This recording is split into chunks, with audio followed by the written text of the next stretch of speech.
Okay. Well, we finally have made it to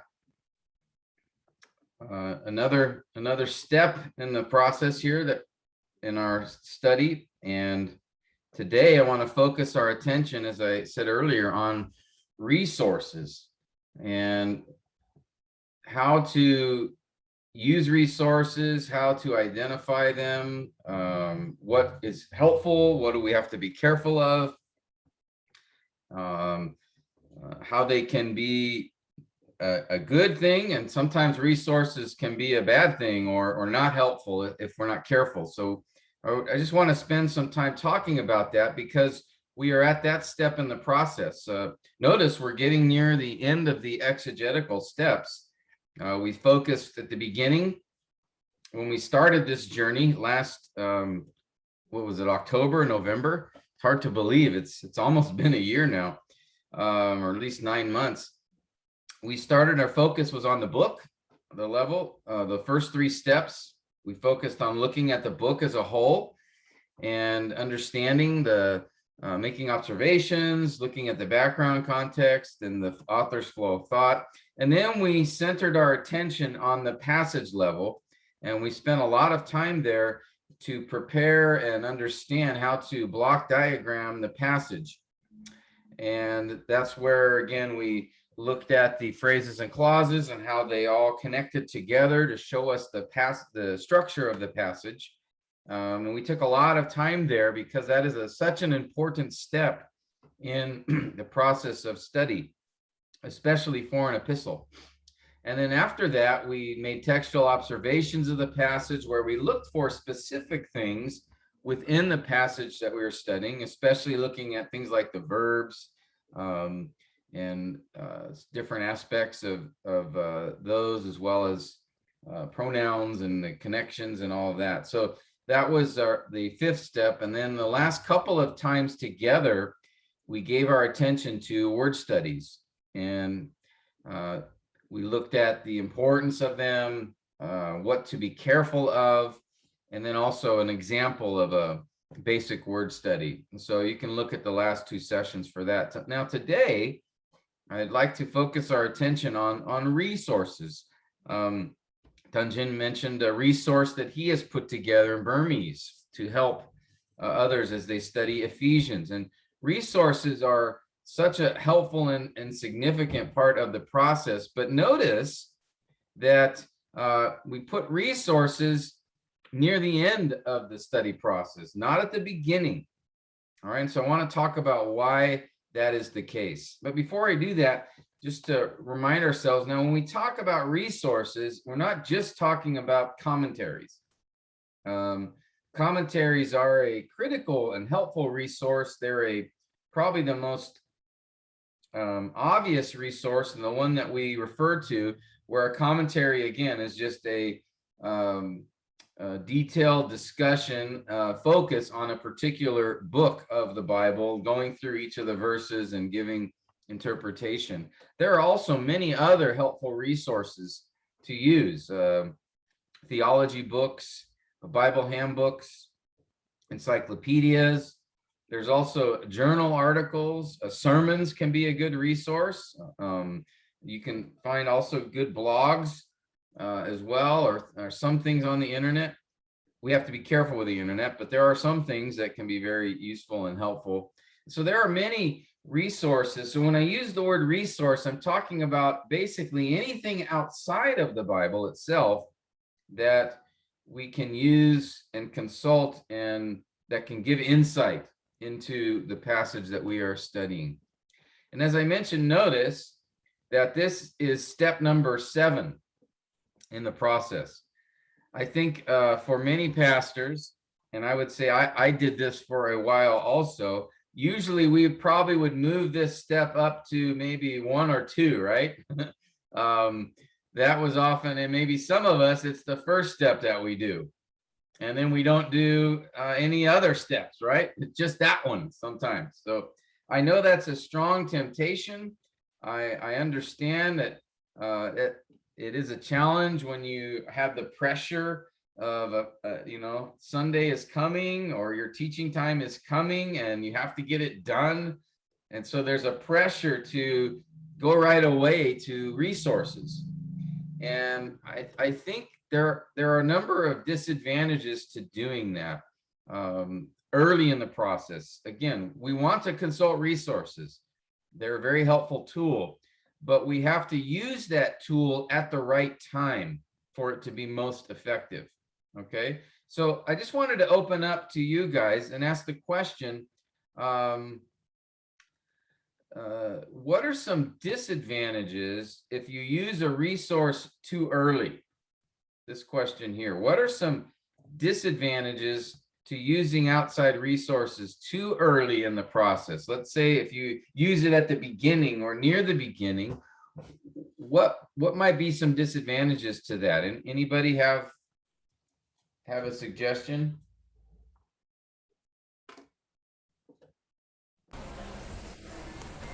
For me, uh, as I was writing, uh, I know in our mind we depend on the resources too much and not study our own by our own. And it is not good. I mean, for a long time. Uh, Even sometimes someone preparation one we take and then study resources first, it make us reduce or take away our attention to study God's word. Yeah, so because yeah, in that book and in that book, I can take and I can study, I can do whatever I want. That commentary or that Bible dictionary mention a lot, something like that. But if we study first and then it will make us more, I mean, sharper on the word of God. Yeah, good. If we study first, it can be more helpful. Remember also Paul's words to Timothy. Remember Paul told Timothy to be diligent, right? To be diligent to show yourself approved, handling accurately the word of truth. So if we use resources too early, that may tempt us not to be diligent, right? Because it's being given to us, and oh, this sounds right. I think I'll follow what this commentary says. We don't study ourselves, and frankly, it can produce laziness in our own study, right? And that's opposite to what Paul told Timothy. Don't be lazy, right? He said, be diligent to show yourself approved. And notice he said, be diligent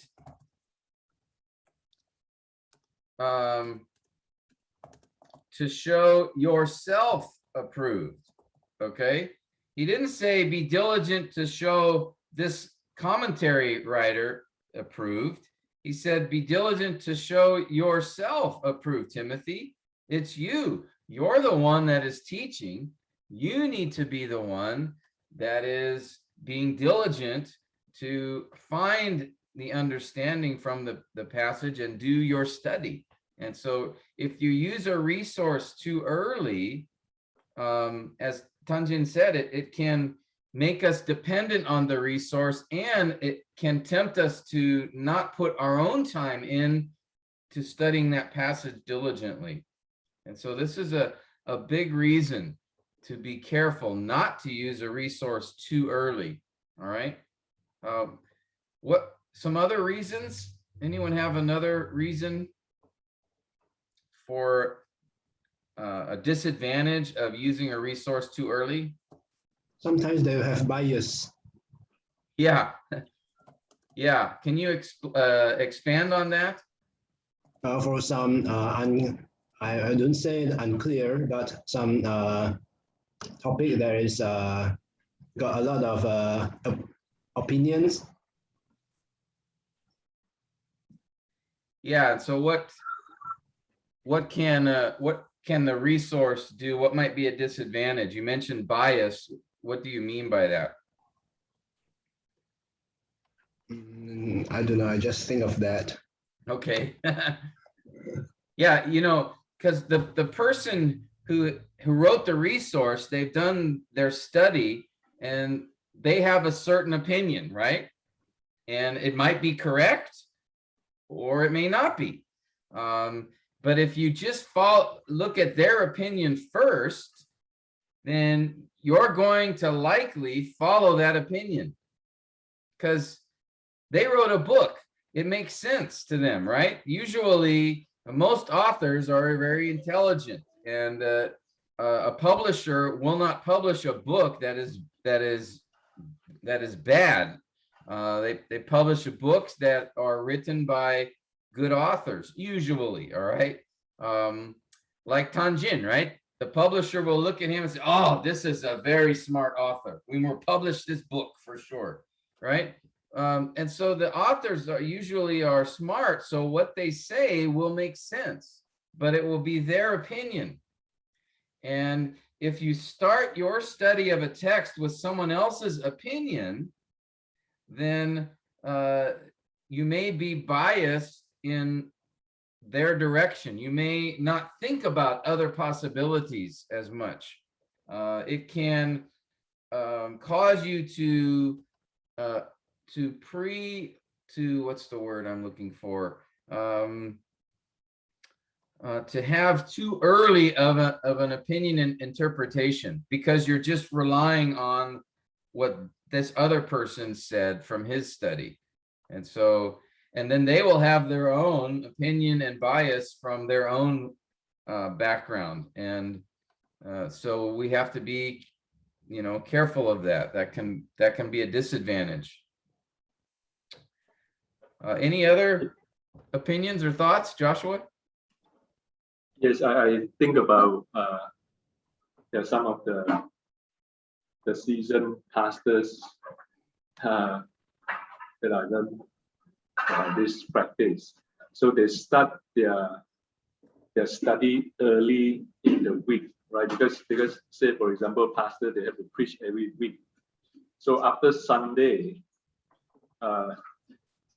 the advice given was, yeah, you know that this passage requires study, so start your study early. I mean, in a very practical way, say Monday, right? Monday, you spend a couple of hours there. Then Tuesday, study again, couple of hours, like 2 hours, 3 hours. Thursday, say you arrange your time properly. Say Thursday in the morning, you spend a few more hours study, but in the afternoon, that's when you can, you know, consult other commentaries. So in a way, map out your studies.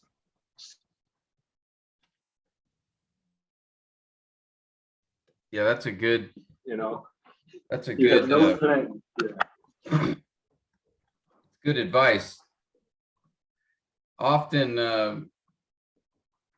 we may use resources too early because in the study process, because we started studying too late.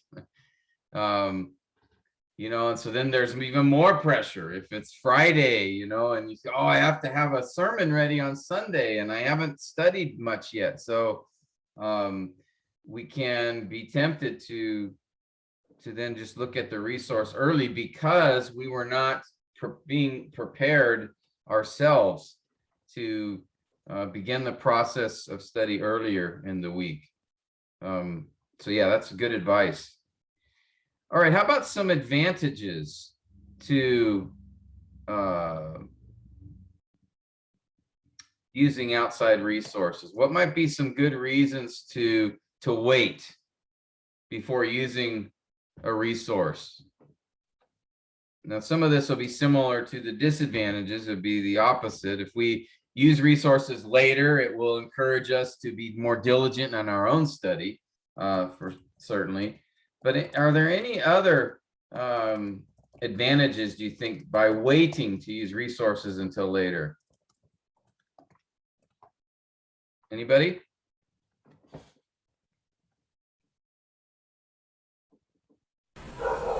Yeah, for me, I like what study I like. So it is helpful, helpful, and sometimes the background information because the Bible.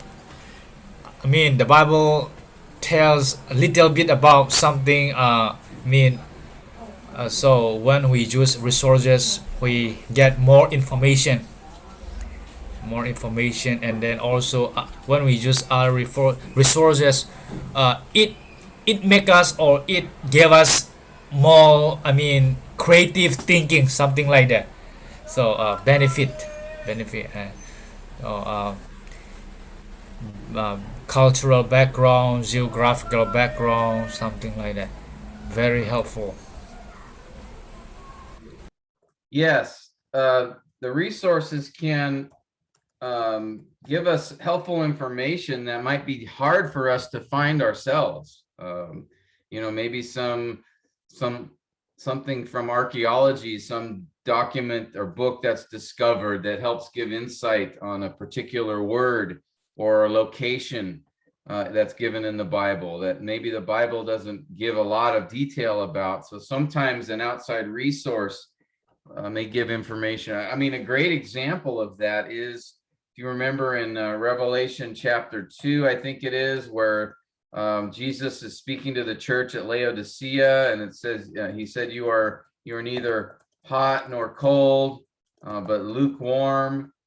And, I would spit you out of my mouth. That's a paraphrase here. I don't remember exactly, but it was discovered that in that area there were what the Romans did was they brought water from the mountain area down to the city using these aqueducts to carry the water. But the water began in the mountaintop. It was very cool and refreshing. But when it reached the city, it had been in the sun, and so it was very lukewarm, and it was actually sometimes made people sick.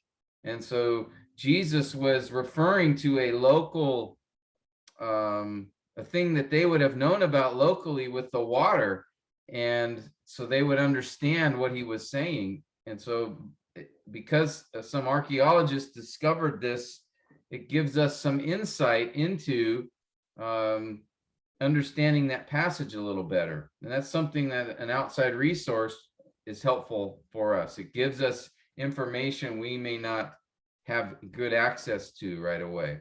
Okay. Good. Any other advantages to using a resource later in the process instead of earlier? What might be an advantage for that? I think it helps your thinking. I think by the time, say by Thursday, right? If you started on Monday, by Thursday, you already like study the text, you have observed the text, you have considered different aspect of the passage, the words, even diagramming, things like that. So by the time you consult the commentary, it's like you're entering into conversation with all these Bible teachers. Say if you have 4 or 5 commentaries, you are entering into a conversation with these 5 Bible teachers, and they're talking in their commentaries, and you can engage them better because you have interacted with the text, you have wrestled with all the difficulties and all the questions and observation. So by the time you engage them, your thoughts or your thinking is also more alert, and you can pretty quick you can spot what this problem is, even with all the commentaries that you are learning from, you can see why they say this, why they say that, and yeah, this is a more mature engagement by the time. Yeah, that's a really important important point I think you just made. That if you have studied the passage yourself first, then you have you're familiar with it. You've thought about some of the issues brought up in the passage. You have come to some of your own thoughts and ideas. And so you are much better prepared to interact with the resource. Like Joshua, I liked how you said that you enter a conversation. Obviously it's written, so you're not necessarily talking to someone directly, but you are now listening to what he thinks, and you are better able to determine if that makes sense or not based on your own study. It's just like any topic. If you went up and talked to a physics professor about particle physics, or quantum mechanical theory, and if you've never studied it, you don't know. So it's just whatever he says, okay, well, I guess that's right. I have no idea, right? I've never studied this. But if you have studied it, and then you talk to this person about it, you will better understand what they are saying, and you will better determine, you know what, I don't think what he said was correct because I have looked at this myself, or, oh, that makes sense what he said because I studied this myself and I didn't quite understand, but now I can make the connection. So if you have put your effort in, you will get much more out of the resource, and you will be more discerning with the resource. It's just like, again, any topic you can think of. If you don't study math at all, and then you talk to someone and they show you how to do a math problem, that you have no way to determine if what they're doing is correct or not. You just accept it because you haven't studied it. That's could apply to any particular topic. The more you have put effort in yourself, the better you will be able to use and interact with that resource. All right, so this is a very important point. So the more you have studied yourself, I think the more helpful that resource will be. I have found this many, many times. When I don't study much first and I go to the resources, I spend actually more time in the resource trying to understand what he's saying because I haven't studied the passage. But when I have studied the passage, the resource, I look at it and I can see, oh yeah, I've seen that. Oh no, I don't think that sounds right because I've done this study.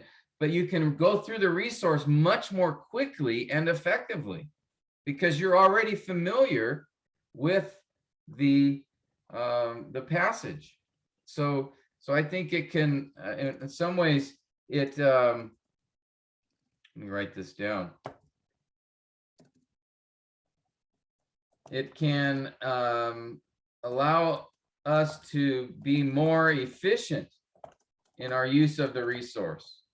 Okay, we're not spending a bunch of time trying to understand, because if you haven't studied the passage, there'll be so many things you're not familiar with. So you'll have to read the resource very carefully because when he mentions a word or something and you haven't studied that word, you're like, oh, you understand what I'm saying? It will take you a lot more time to use that resource, and it will be, you won't be able to interact with it at the same way unless you've studied yourself. And so those are that's another important reason. It allows you to use the resource more effectively.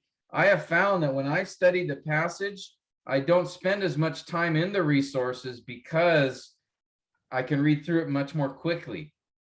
And then an insight from the resource can be very helpful. I'll spot it, oh, as I read through quickly, oh, I haven't thought about that before. That's a good point. Or that's something interesting to think about. So I'm able to find those types of things much more quickly. Any other advantages to waiting, to using resources later? Anyone else have an idea or a thought? Yeah, I think of the Apostle Paul's letter to the Corinthians, where he just writes to a divided church and tells them, what then is Apollos? What then is Paul? They are servants through whom you believe, as the Lord has assigned to each his role. And I planted the seed, Apollos watered, but God made it grow. I think willing to delay using resources also prevents us from taking sides, right? And focus on taking the Lord's side rather than taking just a man's side. And we're able to preach with more conviction as well, because rather than just parroting another person's thoughts, we really want to know what is the Lord's thoughts. And I think the conviction is very important, to be able to preach with conviction. And I think together with that also is relevance, because if we jump too quickly to another man's thoughts, whether it's a recent commentary or a commentary that's 200, 300 years old, it could be a great man of God, could be a great theologian, but we're not able to bridge over to the audience that God has given to us, right? I mean, some audience don't need to know who is the Puritan preacher, because you're going to have to take half of the sermon to maybe explain what is a Puritan, when we delay just to look at the counsel of other theologians, we can also spend time thinking what is really needed by the flock that God has entrusted to me, right? What do they need to really hear from God's word, from God's heart? And I'm going to get some support, if really, just to check whether am I going in the right direction or not. Yeah, those are some good thoughts. I mean, especially I appreciate, what you said, we can preach with more conviction.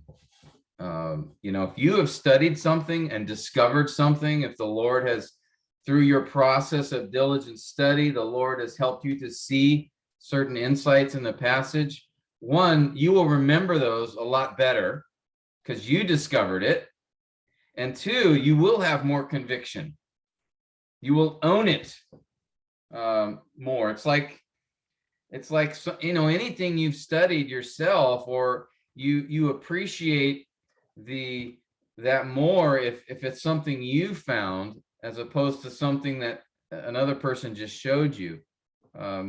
So yeah, I found this very true to be that when I do my own study, when I discover things myself, one, I remember it better. And two, there's more conviction because it's now part of me. It's a discovery that I made, or that God, showed me through my study. And definitely I will teach that with more conviction, and I think more clarity. I mean, if it's something I discovered, I'll understand it better. So then it will help me to communicate that more clearly because I better understand it. It's not someone else's thought that I tried to understand and interpret. It is something that I discovered myself. And so these are some good reasons to wait. If I go to the resource too early, then I won't go through that process of self-discovery. And then I won't have as much conviction because, yeah, basically I'm preaching somebody else's ideas. Now, ultimately, they're all God's ideas, so we're always going to preach someone else's idea. But I think you know what I'm saying. I mean, rather, it would be better if we discovered what God was saying through our own process of study than just someone telling us. Okay, now, oftentimes there will be things we won't find in our own study. Just maybe a very difficult concept, or like I mentioned before about the water at Laodicea. We may never know that. So resources can be very, very helpful in giving us insights or thoughts or information that we may not have discovered on our own, but certainly we are much better prepared to understand and to appreciate and to interact with that resource if we are very familiar with the text ourselves first. Okay. Any other thoughts about the disadvantages to resources, advantages to using resources later in the process? Any final thoughts before we move on? Anyone else?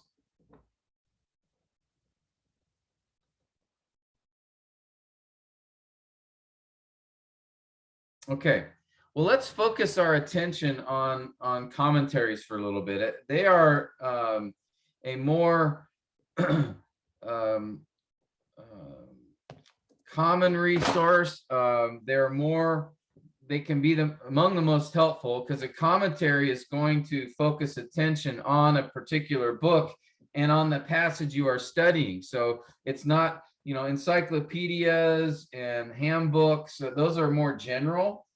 Commentaries are more specific to the biblical text that you're looking at, and commentaries contain comments. That's why they're called commentaries. They contain thoughts, information, observations by the author, interpretations, insights, more information from other, that author will have looked at other resources. And so usually these commentaries, they're arranged in the order of the text of the book you're studying. So if you, for example, if you're having a commentary on Ephesians, it'll start usually with a general introduction to the book.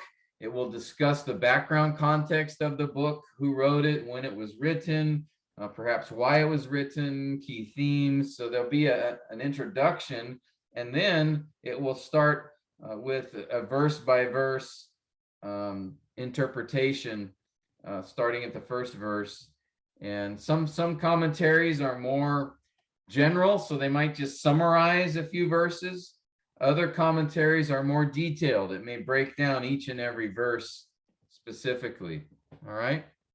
And they come in different varieties. So these may be something you're already aware of, but I think it'll be helpful to review, remind ourselves of these. Some commentaries are part of a set. In fact, many commentaries come in sets where there's some publisher that wants to have a commentary for each book of the New Testament or each book of the Bible.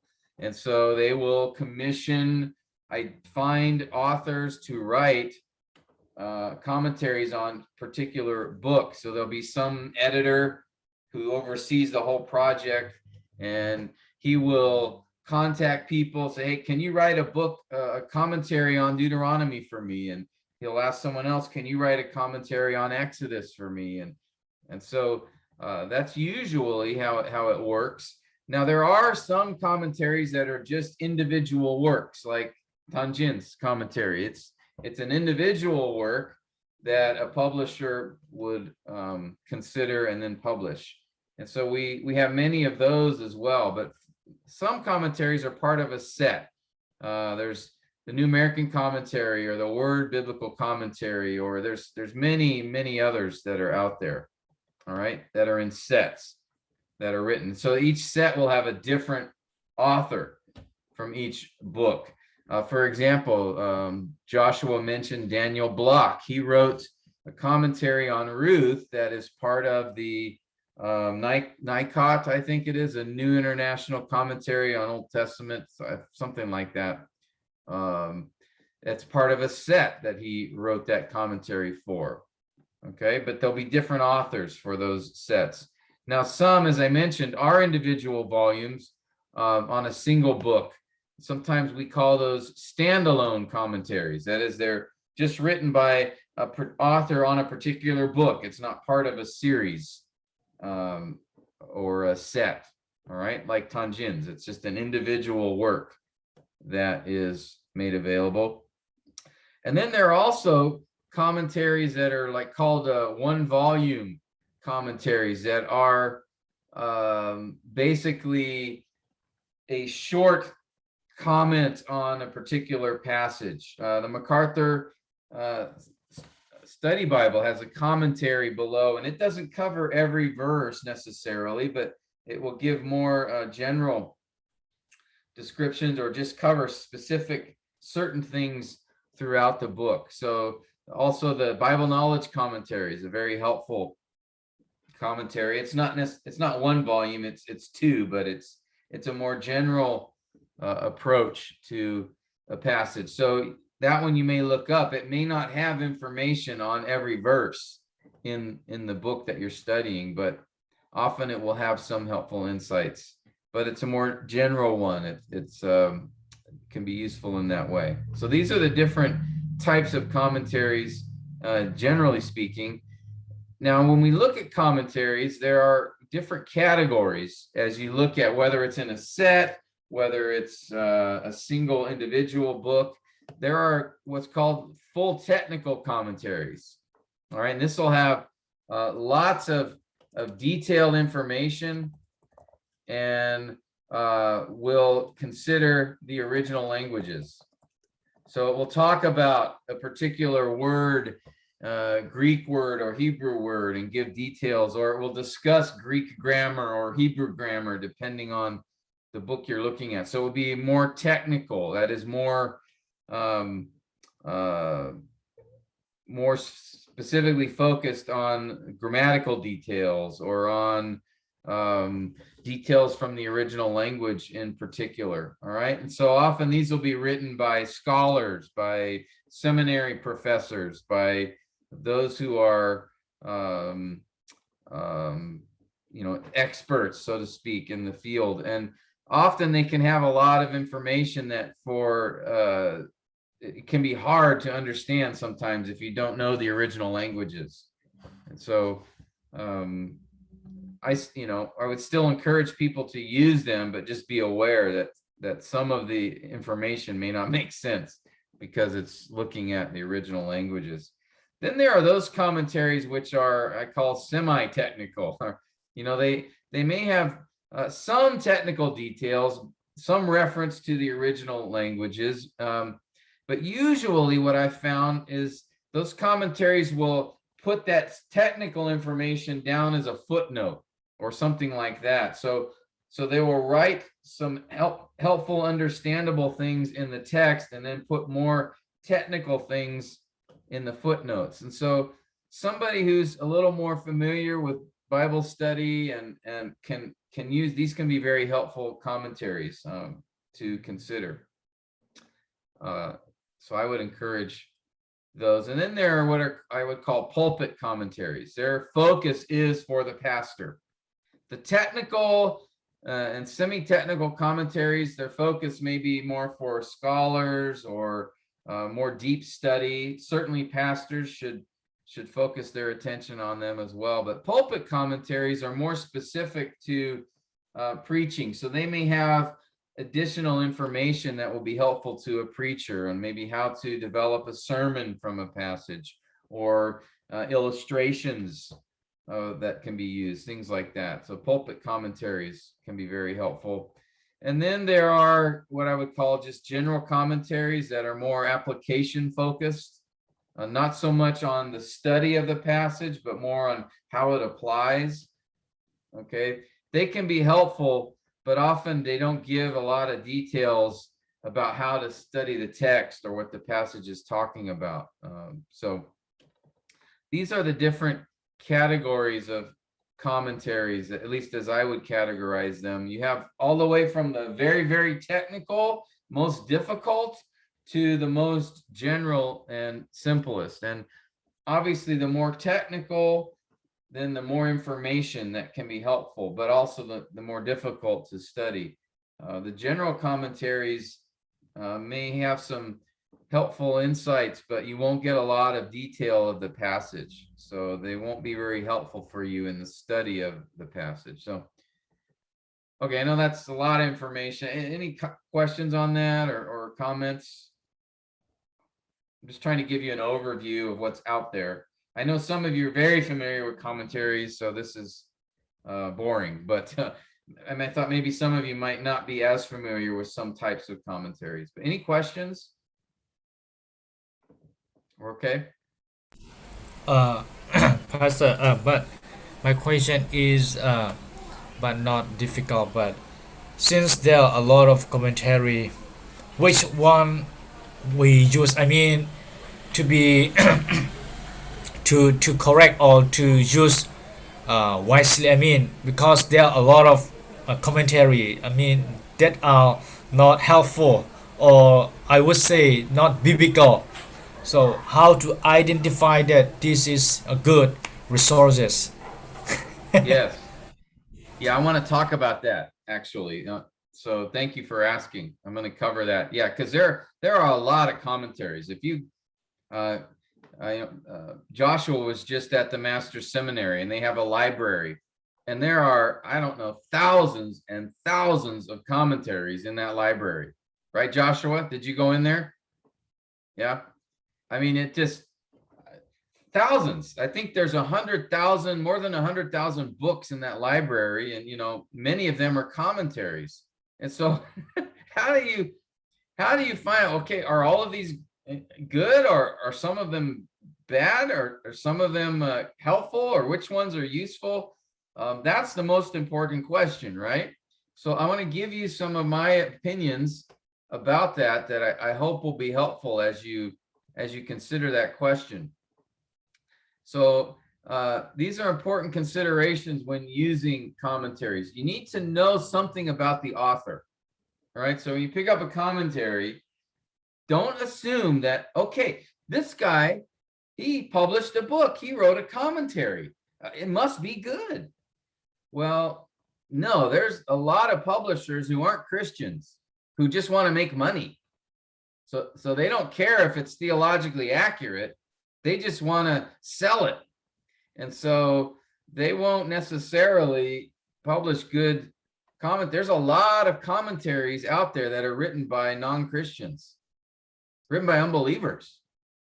They're scholars in Hebrew or Greek, and so they write books on books of the Bible, and they may not even be saved. I have many commentaries that I know they're from unbelievers. So you need to understand or investigate who is the author, what is their background. Really, is the author a genuine Christian?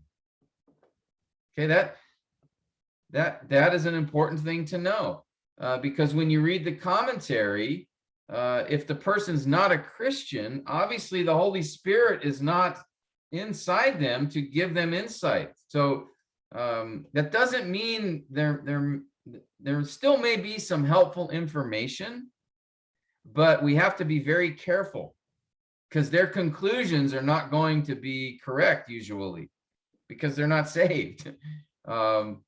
So you need to identify, is this author a Christian? And then secondly, what is the author's theology? Do they believe in inerrancy? Do they believe that Christ is God? Do they believe in repentance and faith? Do they believe in the sovereignty of God? I mean, these are important questions to consider, because again, what they believe will influence what they say, right? One's theology will have an influence on their interpretation. And so we just need to know that. All right, again, I'm not saying you should never read a commentary that's not by a Christian, or never read a commentary from someone who doesn't believe in inerrancy, but you must be much more careful when you do. All right, they have a background, they have a bias, as someone said earlier, and I think and so we have to be careful and understand the background of a particular author, and not only if he is a Christian, but also what are his beliefs. And often you can tell that in the next question or thing to consider. Is the author formally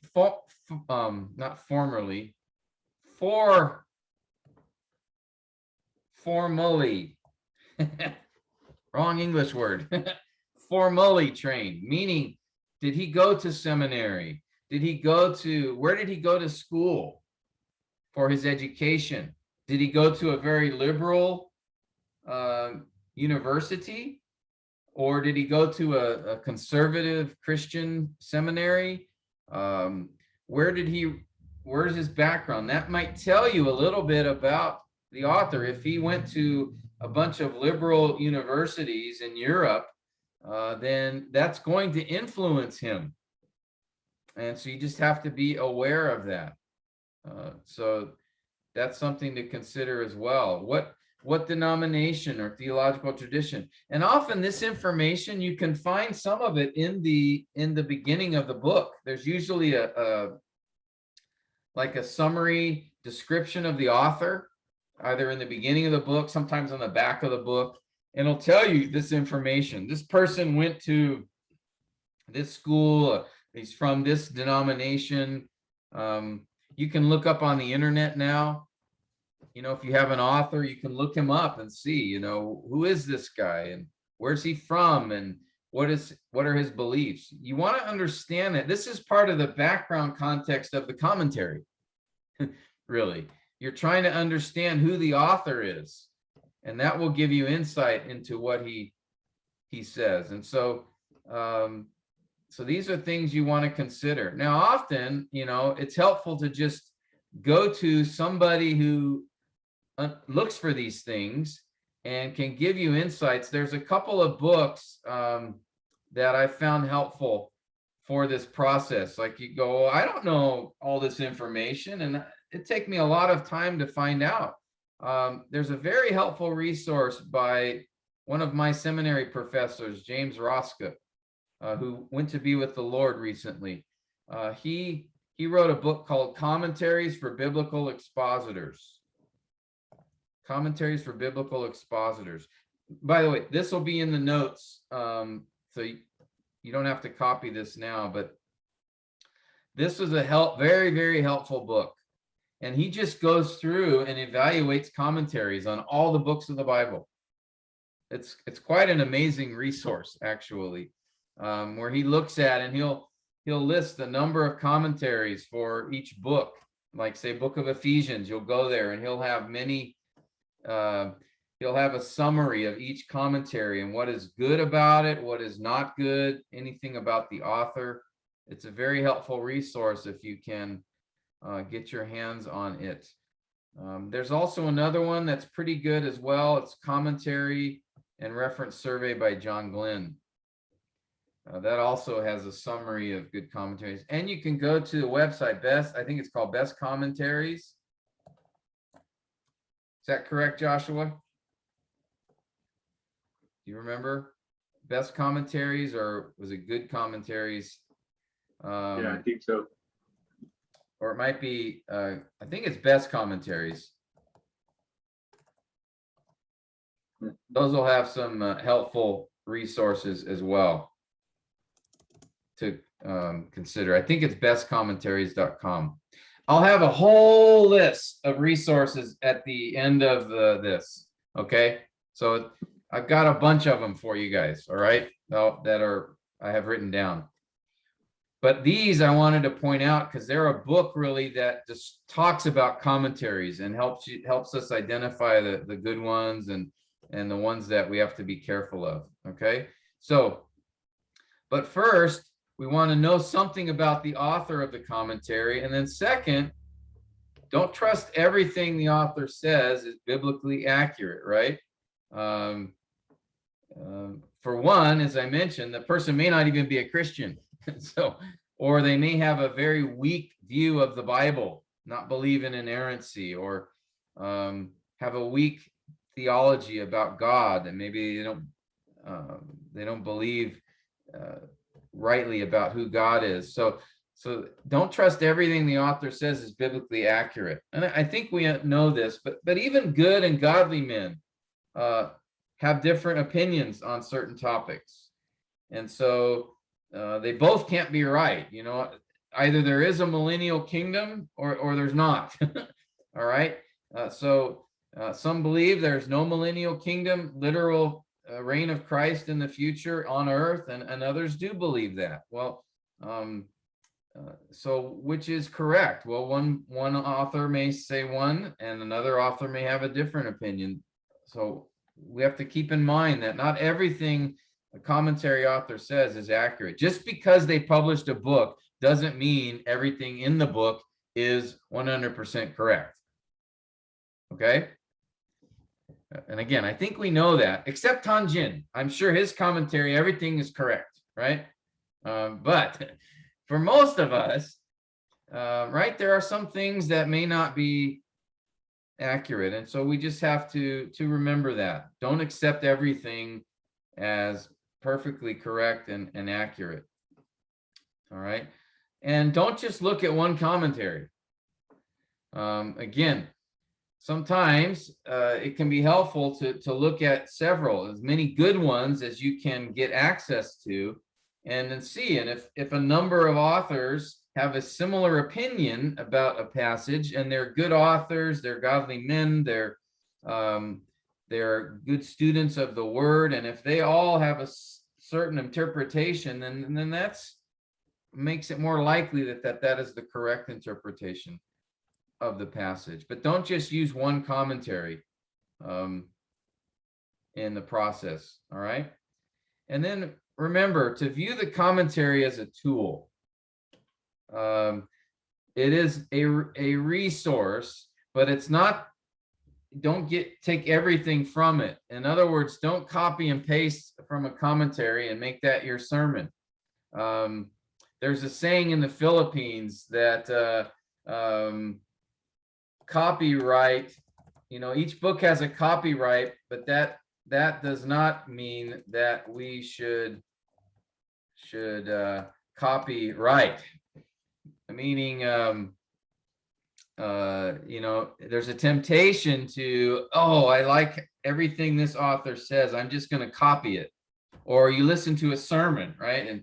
And everything that is preached in the sermon, you say, well, I'm just going to copy that. Well, we have to be careful that we don't steal other person's thoughts and not give them credit. It's certainly fine to quote from people. It's certainly fine to use a resource and quote from them or use them in the sermon. But I like to try to make sure to give credit when I do that. And then, but most of the thoughts in my sermon should be from myself, again, because of my conviction from studying the passage. But it's fine to say, and we learn from Pastor Joshua and his great commentary on the book of Leviticus. Pastor Joshua said, that's perfectly fine to use others, but don't try to pass their thoughts as your own. Okay, that's not being honest. Unless it's a generally accepted statement that we don't know where we heard it from, but commentary is a tool that helps us, but don't use it just to copy from it and not give your own thoughts as well. Okay, we'll talk more about this later, but I just wanted to introduce that idea or thought now. The most helpful commentaries I have found are the ones which present different views on a particular passage, and then they explain which one is the best and why.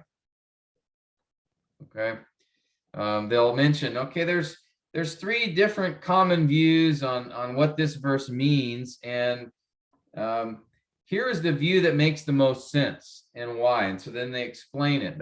Those are the helpful commentaries. I've seen many commentaries where they just give all the views and that's it. They don't give their insight or input on those views. And so I have found those less helpful, but find the ones that explain their particular view they think is correct and why, because that's what will help you learn what they're talking about. All right. Any other thoughts or questions on this particular topic or issue on commentaries? Any other insights that you guys have regarding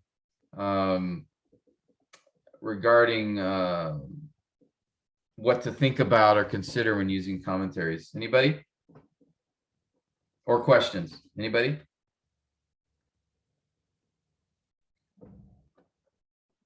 Yeah, I was just thinking about the Apostle Paul, right, in 2 Timothy chapter 4, the passage or the verse that talks about he was asking Timothy to bring him the parchment and also the books. So I was thinking about the Apostle Paul himself, right? 2 Timothy chapter 4, verse 13. He gave instruction to Timothy. Say, when you come, bring the cloak that I left with Carpus at Troas, also the books, and above all, the parchments. And so you see, even for the Apostle Paul at that time, what were available to him, the books and especially the parchments. So of course, commentators will tell you what they think those books are and those parchments were.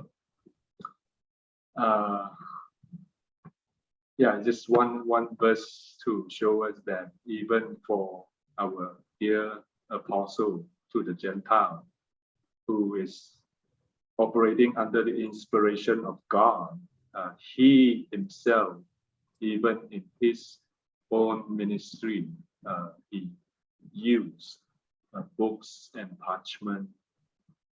Tim, what are your thoughts on that?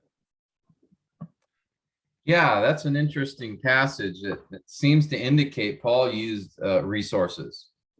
Certainly some of those parchments may have contained biblical text, but I think it's an indication he used resources. The Dead Sea Scrolls, right, that were discovered. Many of those scrolls were commentaries. Actually, more of the scrolls were commentaries than were actual biblical texts. So that's interesting that men have been making commentaries for a long time. The Talmud is essentially a commentary of sorts on the scripture, right? The Talmud is what the Jewish rabbis wrote over the centuries. Their comments on particular passages, their theological viewpoints. So I think the documents that Paul was speaking of, I think some of them at least were actual, resources of some type, whether they were commentaries. They're ones called Pesher. They're different types of Jewish commentaries that were available even in Paul's day. So yeah, I would say that passage might indicate that, Paul had resources that he looked at. Remember Luke, by the way. Remember it says that he did a careful study of when he put together his gospel, and he said he made careful examination of, I think some of that examination, this is my opinion, some of that it was interviewing people, and I think some of it may have been written documentation of certain things that he just explored and investigated in his books. But that's just my opinion. He didn't say it explicitly. He just said he gave careful examination. But certainly, I would think some of that would have come from written resources. Pastor, one man said that, like, actually he didn't accept or believe predestination. That's what he said. And then he said to me that before Augustine, the church never interpret, especially predestination in Ephesians, the way now, like the Reform interpret. After Augustine, the interpretation is changed, and then now kind of God predestined or elect those who will be saved, something like that. So that kind of mindset or thinking, where did they get? The commentary or dictionary, something like that. Yeah, he probably read that somewhere. Someone else said that. Because I doubt he read all the early church fathers. There are hundreds, I don't know, how many volumes of the Nicene, Ante-Nicene, Joshua? I don't know, 100. There's like so much material from the early church fathers that nobody's read all of it. And so I think he probably just heard that from somebody else. And honestly, it doesn't matter. Augustine certainly, I think, he really helped in clarifying understanding of predestination. But honestly, if you just go to the text itself, in Ephesians 1 and Romans chapter 11, Romans chapter 9, many statements in the Bible, just looking at the Bible itself, rather than what any other commentator said, I think you can see very clearly from the text the idea that God is the one who chooses. Ephesians chapter 2, right? We were dead in our trespasses and sins. We were dead, but God made us alive. Ephesians 2, 5 and 6 say. So I think there's many passages where we're not relying on what Augustine said. We're relying on our own understanding of that particular passage. Certainly Augustine made popular and clarified, I think, what the doctrine of predestination is, election. But you can find evidence of that understanding before Augustine. Augustine, by the way, was 4th century. You can find others before him that held that same view. But it will take a while. There's a lot of writings from the early church fathers. A lot. I mean, a lot. So Yeah. Well, I love the church fathers. I read them a Yes. lot. I buy everything I get my hands on. I'm a dirt farmer. I didn't know much. I was a Lutheran. I went to school as a Lutheran. And I preached a lot after I got saved and had a great time. And then I survived Bible college. I hardly survived it. It was it really confused me. I could preach before I got there. By the time I got through Bible college, I couldn't preach anymore because I tried to do it like you try to please your teachers and it wasn't working. Anyway, I ended up with about 6,000 books when I got done. They were bringing them in from England. England was dumping their Christian books at that time when I was in school in the 70s. Oh. And I got some real antiques, some real treasures, but I got rid of them all. In fact, when I was in India, they stole a lot of them from me. And the guy I had taking care of my library in India, he was selling them. And so I lost a few there. And then when I got kicked out of Singapore the first time in '83, I took about half of them home and gave them away. And some of them are still laying around. And then when my wife died, I took the rest of them back because the young man coming in wanted me to get it cleared out. And so when I came back in 2009, I didn't have much. And I'd like to read this to you. I found this just absolutely there in 1 John chapter 2. It says in verse 20, we have an unction. We have an unction. We have an anointing from the Holy One and know all things. I have not written to you because you do not know the truth, because you know it. And I found that to be very true. When I got converted, I got a hold of Scofield's study Bible. And boy, I learned a lot from that. And then for years, I used Thompson chain. And those Thompson chains really hooked a lot of scripture together. Mm-hmm. And that really was a wonderful study Bible. But then I found Matthew Henry. And that has been a blessing. Between Matthew Henry and Barnes Notes, I'm happy. It's devotional. I like devotional stuff. I don't like this technical stuff. A lot of this stuff is commercial. They're making money. It's like music, they make money off of it. A lot of this is all just commercialism. And we need to be careful about that. And depend on the Holy Spirit. Because if you're not a hireling, you have the Holy Spirit. And he can guide you. I picked up MacArthur Well, let's see. First time I picked them up was in Bozeman, Montana. I was traveling with my Oldsmobile diesel. I had an Oldsmobile 1963 diesel. And that was the first time I got kicked out of Singapore. That, boy, I tell you, the Lord, if he's going to use you, he's going to get you kicked out a few times. And you're going to take away any pride and arrogance you got. You will get dependent on him if he's going to use you. Now, if he's not going to use you, you'll just, of course, just drift along. But I picked them up in Bozeman, Montana. Somebody was giving away these tapes. I didn't know what they were, but I didn't have any, and I was traveling. And yeah, I heard the book of Romans, and it made a lot of sense.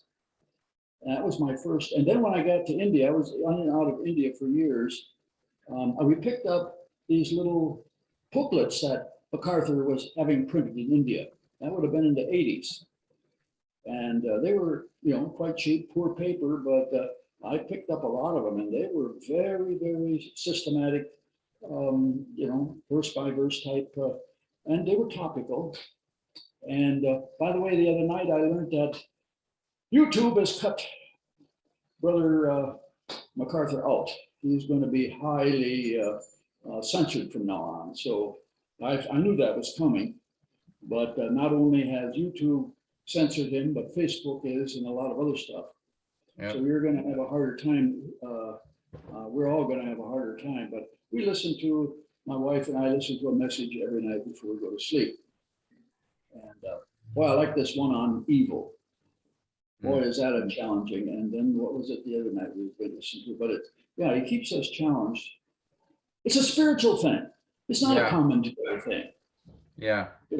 And and you got to be very careful. You don't let anything pull you away from the primary source, which is the scripture.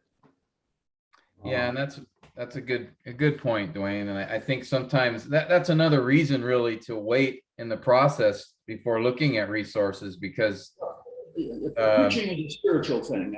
I don't like to have I can't imagine writing out my message and reading it. I can't imagine anybody does that. I want to be free for the Lord to lead me. And well, I don't know, it's just me. I guess I'm a lousy preacher, but it's fun. I find it fun. I learn more than they do, I'm sure. I'm teaching myself all the time when I'm sharing a message. I say things I didn't even know I knew. And I write it down quick so I don't forget it as you go through things. And that's what the Spirit does. He guides us. He'll show us. And when you get a bad feeling in your stomach, you better take a look at it real close. I've had a lot of those. And I had to, they taught us a lot of nonsense at school. I was at a school, Landmark School. It was really cultic. It was so man-centered. It was Arminian to the core. I'm embarrassed. I went to Maranatha in Wisconsin, and now it's more of a secular school. And I sent the young man in Singapore to Bob Jones, and I wouldn't send my dog there now anymore. That was sad, but I don't know. I think he'll survive. I have to remind myself, God builds the church. I do. Yeah. And so I just try to keep my mouth shut and just leave it go, as the Lord knows what He's doing. He's guided me through a lot, and He can guide them. But you need to pray for each other. Commentaries are. My son-in-laws have got most of them now, and every once in a while I'll drag one back. I like also John Bunyan. He's an interesting fellow. I use that a lot, especially for vacation Bible schools and for camp. We don't bring anybody into camp anymore when we go up to Fraser Hill. It costs us a lot of money, and we've got so many things to teach. There's so much to say. We have lessons all day, and I wish we could stay 2 weeks. But and this has been wonderful with this Zoom twice a day. We've been on Zoom now for 2 years, twice a day, and we have benefited. We have really grown in the Lord, and we see some real results now starting to come in. As you got to keep yourself in the book. When I was in Singapore, I went to prison. And that was a seminary. If you want to go to seminary, go to a prison, get into prison. I can't get into prison up here because it's all Muslim. But in Singapore, that was the greatest experience I ever had, to work with drug addicts and ex-cons. I mean, you learn a real hurry what the slavery, the sin is there. And then I got involved in some of the halfway houses and watched these guys, come through this thing. Now, there's a few that come through, not too many come through, but that's where I learned to believe in total depravity. Boy, I've seen it. Yeah. You believe in total depravity if you work. So if you could find yourself a place to preach, even if it's a rest home. Anyway, preaching isn't commentaries. It's a spiritual thing, and you got to watch out for all this. What do you call commercialism? There is so much there, especially in seminary. They're really, I got a degree, and I don't tell anybody about it because it's really ridiculous because how can you? It's kind of like retiring from the ministry. How can you retire from being a disciple? I don't know how that happens. Or how can you say you're qualified now to preach? No, that's an ongoing thing. You never stop studying. And of course, the closer you get to the Lord, the more you study. Anyway, the whole thing is really a challenge, super challenge. Yeah. No, I appreciate that, Dwayne. I think ultimately, right, it is a work of the Spirit to bring understanding of anything, any truth from Scripture. And so we know ultimately He is the source. He is the one that will teach us. And the means and the manner in which He teaches us is really what we want to consider. And I think obviously through prayer, right, asking and seeking, through diligent study ourselves, and then also, following the principle that Paul gives in 2 Timothy 2, when he says, that the things which you have learned from me, these instruct to faithful men who will be able to teach others also. Well, I see commentaries as that sort of a mechanism where someone before me has studied and learned some things, and he's passing them on to me, because sometimes that's how the Spirit will work. He will work through others to give us insight. And so I sure appreciate this expository program because, boy, we need that. I am so thrilled about it. So it's practical. And you're not making a lot of money glad. off of it, I know. Yeah, and I think so. It's kind of both sides. We want to be careful that we don't, completely be dependent on commentaries, and that's all our resource, because that's the thoughts of men, and hopefully men who have been given insight from the Lord. But we aren't fully dependent on them. At the same time, we don't want to reject them completely either, because they can be a useful tool for us if we use them in the right way. It's like any tool, right? You can't use a screwdriver to hammer a nail. It won't be that effective. But if we use the tools in the right way and we're fully dependent on the Spirit, doing our own diligent study, then I think resources, commentaries can be a very helpful addition to that process that the Spirit can use. But I've found guys that are like totally dependent on commentaries and don't have any thoughts of their own. And then I've seen guys that don't, they don't look at anybody else or when anything anyone else has said. And I think that can be dangerous too, because not every person knows everything. And we have our own limitations and we have our own weaknesses. And yes, the Spirit ultimately gives us the insight to understand, but we can still get in the way of the Spirit's work. And so I think God's graciously provided us with different ways that the Spirit gives us insight into. Otherwise, why bother listening to any sermons, right? If it's just me and the Lord, it's like, I don't need anybody else then. I mean, why are we even talking here today? If we don't need others to help us, then we don't see that in the Bible, though. Like I said, Paul mentions, hey, what I've taught you, Timothy, find other guys and you teach them what I've taught you, and so that they will teach other people. And so it's sort of this, we're in this together, and good commentaries can be sort of a helpful mentor for us in some ways. But we always remember that ultimately, as you pointed out, Dwayne, 1 John chapter 2 mentions that, you know, it is the Spirit who gives that understanding. And so we never want to assume that either one, I can figure this out on my own, or two, if I just have the right commentaries, I can know all the answers. We don't want to think that way. That makes us proud.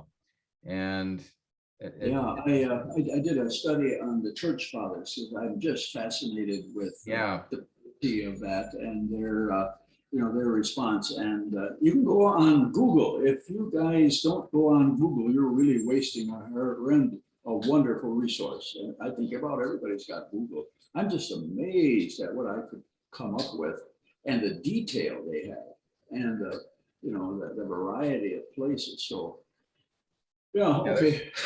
there's some good resources online and some not so good. I'm going to give you guys some that I've found here. I'll mention in a minute some that I have found that have been helpful for me. And then if you guys have any as well that you want to mention to that list, that would be great. In fact, let me just go there right now. Give me a second to pull this up here,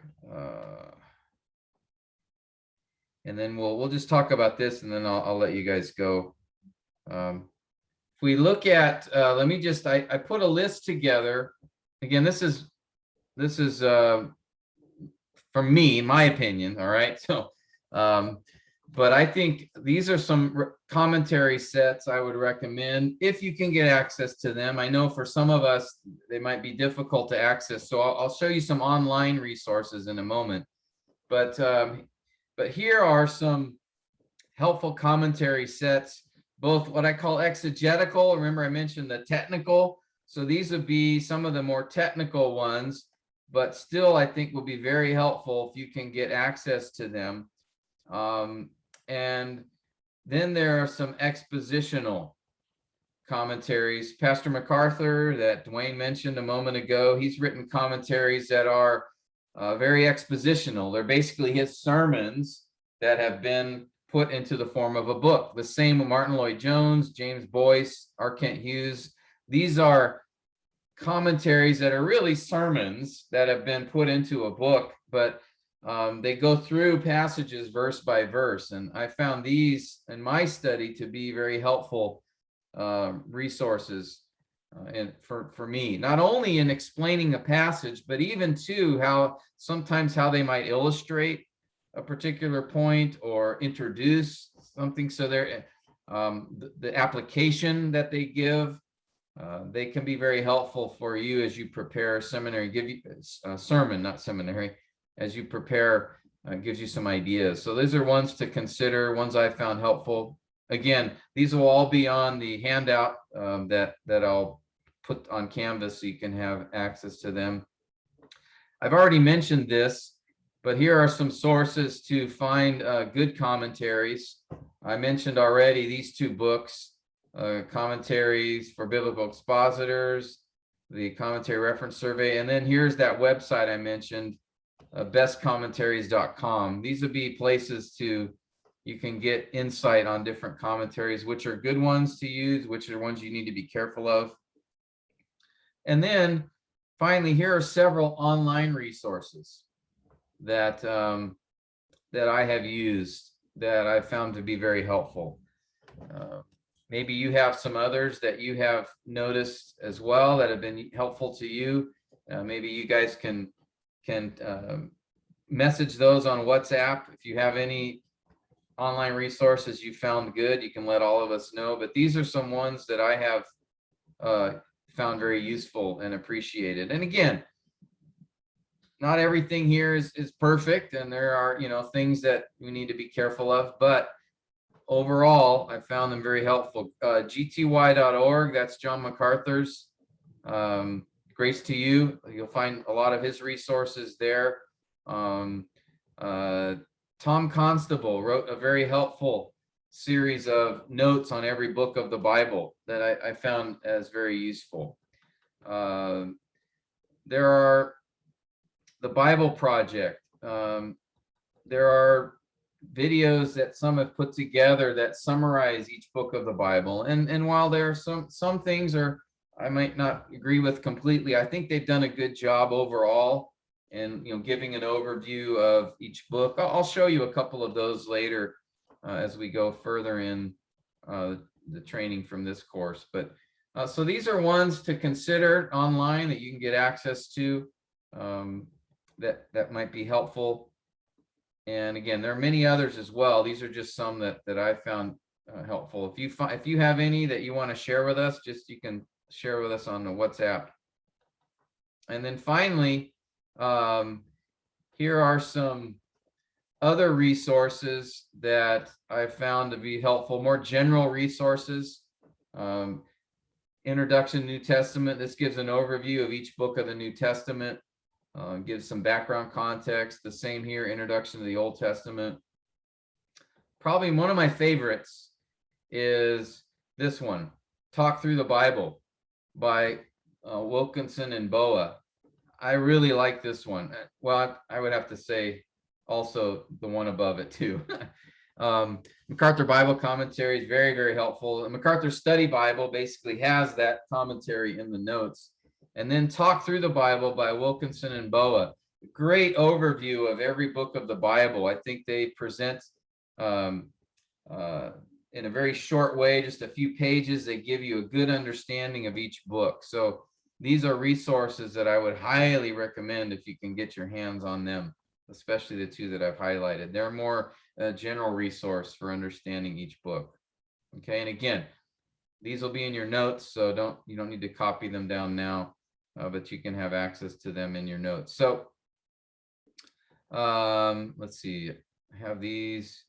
Okay, there's some Bible dictionaries, encyclopedias. They give some helpful insights into the background context. Say for example, you are studying a particular book and you read the city of Taman. Well, where is that? What do we know about Taman or Laodicea?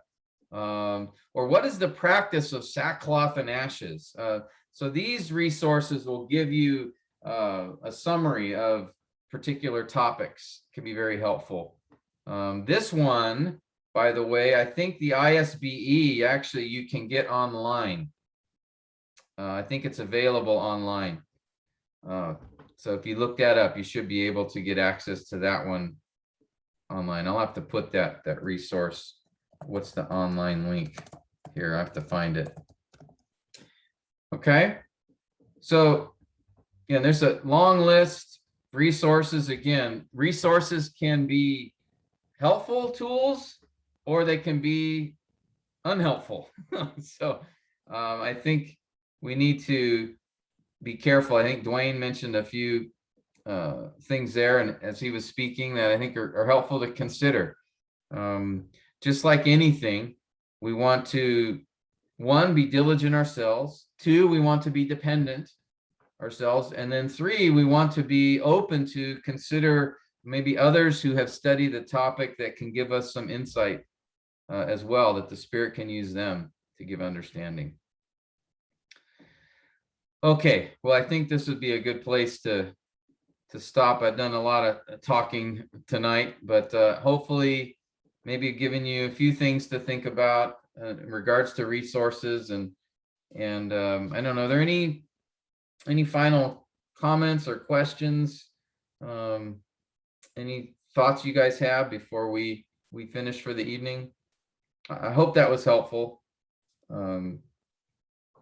If not, we're done, so you can go get some sleep now, but hopefully it gave a few things to think about. But any last questions or comments before we depart this evening?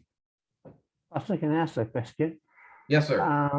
Because normally whenever I read the Word of God, there's always a cross-reference that, for example, if Paul wrote the book of Romans, he's always referring to the Old Testament. And there are some passages where he refers to the Old Testament. So now if I read a certain verse that Paul is talking about and it refers to the Old Testament, can I do the cross-reference of where was the source he took it from? Will it be the same, or the context in the Old Testament is different and the New Testament is different? What's your opinion? Yeah, that's a great question. And this will be a topic we're going to talk about in a future module, because it's very important, but the New Testament authors' use of Old Testament passages, just I would give you a quick summary of that. Is the New Testament authors, they understood the context of the Old Testament passages that they quote from. And so when you're studying, like Romans, you said, Paul may quote from an Old Testament passage. Romans 8, he quotes from Psalm 44. And Paul understands the context of that psalm. And you can see that as you study Romans 8, that Paul pulls in that context. He quotes from one particular verse, but he's not just focused on that verse. What we need to, he understands the context in which that verse is given. And so when you study a quote from an Old Testament passage in the New Testament, you first need to go back and understand, okay, what is the context of that Old Testament passage? What did the Old Testament author intend for his hearers to understand? That's first. You first need to understand that. Then you go to, okay, how was Paul using that context and that idea here in this passage in Romans 8? So don't just take the one. Paul doesn't take a verse out of context. They're not going to violate that principle. But they understood what the original author was saying to his hearers in the context of his passage. And so I'll show you some examples of this in the future, but I think many people assume that Paul's just, or whatever New Testament author, they just take the one verse or the one phrase, and they don't realize that actually the New Testament authors were very aware of the whole context of the Old Testament passage they're quoting from. A good example of that actually is in Ephesians chapter 4. Paul quotes, or seems to quote, from Psalm 69, but he doesn't quote it exactly. There's a verse that looks very similar to what Paul says, but if you go back to the Old Testament verse, it doesn't say that exactly. And so some people say, oh, wait a minute, here's an error, here's a mistake. Paul misquotes, because it says there that God, Paul says that he quotes, God gave gifts to men. But actually, if you go back to the Psalm, the verse says he received gifts from men. And you say, wait a minute. This is the opposite. Well, no. Paul wasn't quoting exactly. He was quoting the idea from the whole Psalm. The whole Psalm talks about that God conquers, and then he not only receives gifts from men, but later in the Psalm, it says that he gives gifts to men. So Paul was taking the idea from the whole Psalm and really summarizing it in the statement he gives in Ephesians 4. And so that's a really good example, I think. I think that'll be one we look at in detail. I forget when, but in the future. But don't, all this is to say that the New Testament authors do not take verses out of context, and they do not add meaning to the verse that the original author didn't intend. Okay. I'm not sure if this is answering your question, but it's a very broad one, and it's a critical, it's a very important question that you're asking. It does, because every time when I read the Bible, and when I don't understand certain things, then I find out where did he pick it from. So I start researching, and then when I find out, and then I read the context, and then I'm trying to. So my question to you was, is it okay to do that? But you have already explained it. Thanks, Pastor. Yeah. Yeah, always when you see an Old Testament quote, you first got to go back to the Old Testament passage and understand what the original author is saying in his context. Then you will better understand why the New Testament author quoted from that passage. He wasn't taking a random statement out of context because it fits his, they're teaching us. And so they understand the context of the passage they're using. This is, for example, another good example, Matthew chapter 2, I think it is, where it says, Matthew speaking of Jesus after he went to Nazareth when the family moved back, and it said this was this fulfilled, this was a fulfillment of, and it says that he shall be a Nazarene. Well, that verse is found nowhere in the Old Testament. Nowhere does it say the Messiah will be a Nazarene. So what's Matthew saying? Is he saying, is it wrong? Is he adding a verse that's not in the Bible? No, he's summarizing a teaching from the Old Testament that says that the passage that says that a shoot will rise up from Jesse. Well, that Hebrew word for shoot is netzer, from which Nazareth comes from that same word. And so Matthew was making a connection that Jesus would be a shoot. He would be from a place called Shoot Town. So he was making a theological connection. He wasn't doing a direct quote.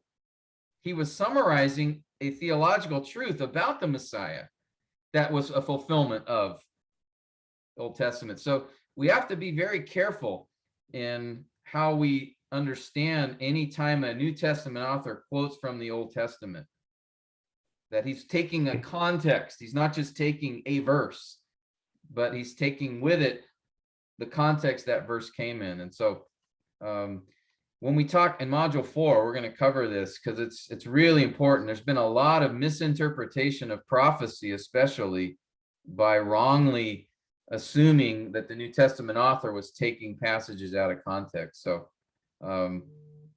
it's a great question, and I think we'll cover this in more detail going forward for sure, because it's such an important issue.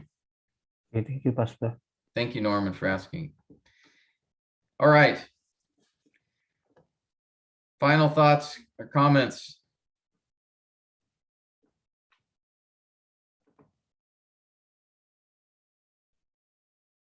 All right, well, why don't we begin or end the evening the way we started? I'm going to ask Pastor Joshua again if you could close us in prayer, brother, or if you have any final comments, feel free, and then close us in prayer. Thank you, Tim.